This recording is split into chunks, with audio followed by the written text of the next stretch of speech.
మన్ గణేష్ పోచన్న అందరికీ పేరు పేరున అందరికీ నమస్కారం. అయితే వారు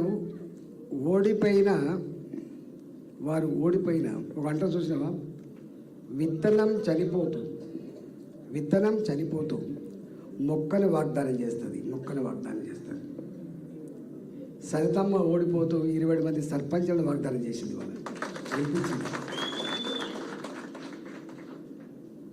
అంటే దేనికైనా ఒకేసారి అన్ని సాధించలేము, కానీ సాధించడానికి పునాది మాత్రం పడుతుంది.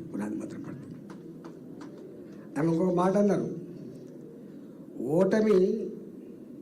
ఓటమి అనేక తప్పులు ఎత్తి చూపుతుంది, గెలుపు అనేక తప్పులు మాయం చేస్తుంది, కనపడకుండా చేస్తుంది.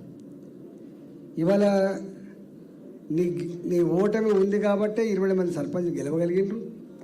ఇవాళ వీళ్ళందరికీ ఇంత చైతన్యాన్ని రగిల్చగలిగిన గుర్తుపెట్టుకో. ఇంకొక మాట మర్చిపోద్ది, ఏమనుకోకుండా. తప్పకుండా కులాభిమానం, కుల కట్టుబాట్లు, కుల ఐక్యత. ఇంతమంది మా వెంకటేష్ చెప్పినట్టుగా నేను కూడా చాలాసార్లు చెప్తా, కుల సంఘాలకి కుల సంఘంగా ఉండాలి తప్ప కుల సంఘం పార్టీలకు ఊడిగం చేసేదిగా ఉండద్దు అని. పార్టీలకు ఊడిగం చేసే క్యారెక్టర్ ఉంటే వాళ్ళకు ఊడిగం చేస్తాయి, మన హక్కులు కథం పట్టిస్తాయి. అది సంఘం అనిపించుకోదు అని. కానీ చాలాసార్లు ఇవాళ మా దగ్గర కొత్త కూడా చెప్తా, సంఘం కుల సంఘంగా ఐక్యంగా ఉండండి. మీరెంత ఐక్యంగా చైతన్యవంతంగా దేదీప్యమానంగా ఉంటే పార్టీలలో ఉన్నటువంటి మా బీరప్ప కింద అవకాశం వస్తుంది, మా ఉమమ్మ కింద అవకాశం వస్తుంది, లేకపోతే మా సరితమ్మ కింద అవకాశం వస్తుంది.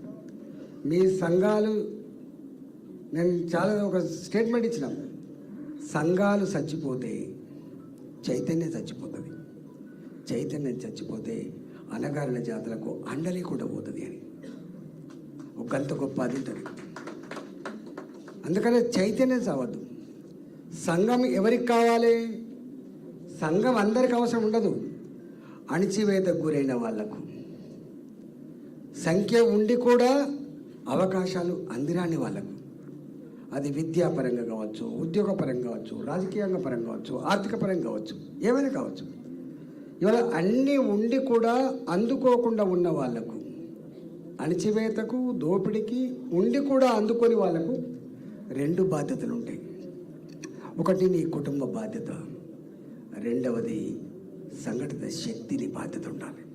ఒక భుజం మీద నీ కుటుంబ బాధ్యత, ఇంకొక భుజం మీద నీ జాతిని నడిపేటువంటి సంఘం నీకు ఉండాలి తప్పకుండా.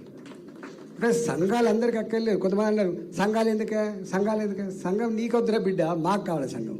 దోసుకుంటూనే సంఘం అక్కర్లేదు, అణిచి వేసేవాడికి సంఘం అక్కర్లేదు, అణిచివేత గురేవాడికి సంఘం అక్కర్ ఉంటుంది.